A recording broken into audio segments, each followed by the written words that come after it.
ગાંધીનગરમાં કમલમથી કોબલ સર્કલ સુધી આશરે 1.90 કિમી લાંબો એલિવેટેડ બ્રિજ 300 કરોડથી વધુના ખર્ચે બનાવવાની યોજના તૈયાર કરવામાં આવી છે। આ બ્રિજની મેટ્રો લાઇન ઉપર થઈને નર્મદા કેનાલ તરફ જોડાણ અપાશે, જેથી દરરોજ 1.93 લાખથી વધુ વાહનોને ટ્રાફિકમાંથી મુક્તિ મળશે। આ પ્રોજેક્ટ R&B દ્વારા 2 થી 3 વિકલ્પ તૈયાર કરીને મંજૂરી માટે રજૂ કરવામાં આવ્યા છે। મુખ્યમંત્રી ભૂપેન્દ્ર પટેલ દ્વારા હાલ આ પ્રોજેક્ટની મંજૂરી પેન્ડિંગ રાખવામાં આવી હોવાનું જાણવા મળ્યું છે। ગુજરાતમાં સત્તાવાર ચોમાસાની એન્ટ્રી થયાને 40 દિવસ વીતી ચૂક્યા છે, તેમ છતાં 12 જિલ્લા એવા છે કે જ્યાં આજની તારીખે વરસાદની ઘટ વર્તાઈ રહી છે। સૌથી વધુ દક્ષિણ ગુજરાતમાં સરેરાશ 96% વરસાદ વરસી ગયો છે, જ્યારે કચ્છ ઝોનમાં સૌથી ઓછો 29% જ વરસાદ વરસ્યો છે। 12 જિલ્લાઓમાં સરેરાશ કરતાં ઓછો વરસાદના કારણે પીવાના પાણી અને વાવેતર પર પણ સંકટના વાદળો ઘેરાયા છે। 207 ડેમોમાંથી 72 ડેમ એવા છે કે જેમાં 25%થી ઓછો જળસંગ્રહ થયો છે। રાજકોટ શહેર નજીક આવેલા કણોકટ ગામે એક હૃદયદ્રાવક ઘટના સામે આવી છે, જ્યાં કૌટુંબિક કલેશ અને દારૂની લતે એક પરિવારનો માળો વિખેરી નાખ્યો છે। અહીં સરદાર ધામની બાંધકામ સાઇટ પર મજૂરી કામ કરતા 45 વર્ષીય ભરતસિંહ ડામોર નામના શખ્સની તેના જ સગીર પુત્રએ ગળે ટૂંપો આપી હત્યા નિપજાવતા સમગ્ર વિસ્તારમાં ચકચાર મચી ગઈ છે। પિતાના રોજબરોજના ત્રાસ અને માતા પર થતા અત્યાચારથી કંટાળીને દીકરાએ આ પગલું ભર્યું હોવાનું સામે આવ્યું છે। મોરબી પાસે કુવામાં છેલ્લા 4 દિવસથી દરિયાના મોજાની જેમ આપોઆપ પાણી હિલોળા મારે છે। વીરપરડા ગામમાં નેશનલ હાઈવેની બાજુમાં 18 ફૂટ ઊંડા કુવામાં હિલોળા લેતા પાણીની આ રહસ્યમય ઘટનાએ કૌતુક જગાવ્યું છે। ઘટના બહાર આવતા જ મામલતદારે તપાસના આદેશ આપ્યા છે, જ્યારે આ અંગેના વિડીયો સોશિયલ મીડિયામાં વાયરલ થતા લોકોના ટોળેટોળા ઉમટી પડી રહ્યા છે। આ રહસ્યમય બનાવનું સત્ય જાણવા માટે જ્યારે મીડિયા ટીમ તે ઘટના સ્થળે પહોંચી હતી, ત્યાં જતાં જ કુવાના માલિક ગામના લોકો સાથે વાતચીત કરી હતી, તેમજ વૈજ્ઞાનિક અને ભૂસ્તર શાસ્ત્રીના મંતવ્યો પણ જાણ્યા હતા। અમદાવાદ શહેરના વાસણા વિસ્તારમાં પોતાની ગાડીના બોનેટ પર અન્ય 2 યુવકોને બેસાડીને જોખમી સ્ટન્ટ કરનાર કાર ચાલકની પોલીસે ધરપકડ કરી છે।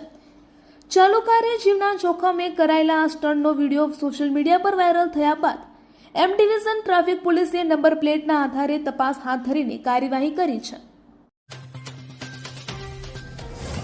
વડોદરાના મકરપુરા પોલીસ સ્ટેશન સામે આવેલા રોડ પર બુધવારે રાત્રે દારૂના નશાની હાલતમાં કાર હંકારીને ચાલકે ડિવાઈડર પર ચડાવી દીધી હતી। આ બનાવ અંગે માંજલપુર પોલીસ સ્ટેશને કાર ચાલક વિરુદ્ધ પ્રોહિબિશન એક્ટ તેમજ મોટર વ્હીકલ એક્ટ હેઠળનો ગુનો નોંધી આગળની કાયદેસરની કાર્યવાહી હાથ ધરવામાં આવી છે। આ કાર ચાલકે નશામાં અન્ય 2 વ્હીલર વાહકોને પણ અડફેટે લીધા હોવાનું પણ હાજર લોકોએ જણાવ્યું હતું। પોલીસે હાલમાં આ ચાલક સામે ગુનો નોંધી તપાસ શરૂ કરી છે।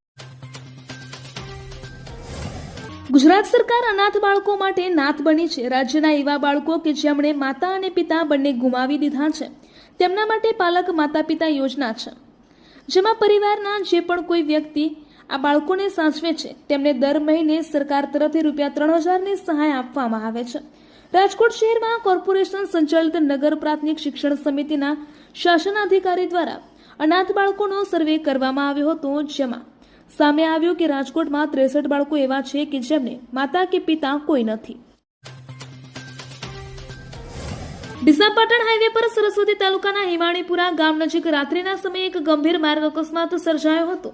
છોટા હાથી વાહન ગાય સાથે ટકરાયા બાદ વૃક્ષ સાથે અથડાતા એક ગાયનું ઘટના સ્થળે જ કરુણ મોત નીપજ્યું હતું, જ્યારે વાહનમાં સવાર 2 વ્યક્તિઓને ગંભીર રીતે ઘાયલ થયા હતા। પ્રાથમિક માહિતી અનુસાર રસ્તા પર અચાનક ગાય આવી જતા છોટા હાથી વાહનની તેની સાથે જોરદાર ટક્કર થઈ હતી। આ ટક્કર બાદ ચાલકે વાહન પરનો કાબુ ગુમાવી દીધો હતો, જેના કારણે છોટા હાથી રસ્તા કિનારે આવેલા લીમડાના વૃક્ષ સાથે ધડાકાભેર અથડાયું હતું। અમદાવાદ શહેરના પૂર્વ વિસ્તારમાં ગોમતીપુરામાં કાયદો અને વ્યવસ્થાની પરિસ્થિતિ પર સવાલ ઉઠાવતા બનાવો સતત વધી રહ્યા છે। 18 દિવસ પહેલા જ જાહેરમાં અસામાજિક તત્વોએ સલાટનગર વિસ્તારમાં ઘોડાની બગી સળગાવી દીધી હતી અને ઘરમાં આગ લગાવવાનો પ્રયત્ન કર્યો હતો। આ ઘટનાની અદાવતમાં યુવક પર 3 શખ્સોએ જાહેરમાં ચાલુ વાહને છરીથી હુમલો કરવાની ઘટના બની છે, જે ઘટના સીસીટીવી કેમેરામાં કેદ થઈ ગઈ છે। ગોમતીપુરા પોલીસે ત્રણેય વિરુદ્ધ ગુનો નોંધી તપાસ શરૂ કરી છે। ગુજરાત હાઈકોર્ટ દ્વારા 1 ઓગસ્ટ 2026થી તમામ કોર્ટ દસ્તાવેજો A4 સાઇઝમાં રજૂ કરવાના પરિપત્રના વિરોધમાં પાટણ જિલ્લાના વકીલો અચોક્કસની મુદ્દતની હડતાલ પર ઉતર્યા છે. વકીલોએ કામકાજથી અળગા રહીને વિરોધ નોંધાવ્યો હતો અને જરૂર પડે આ સર્ક્યુલરને સુપ્રીમ કોર્ટમાં પડકારવાની ચીમકી ઉચ્ચારી.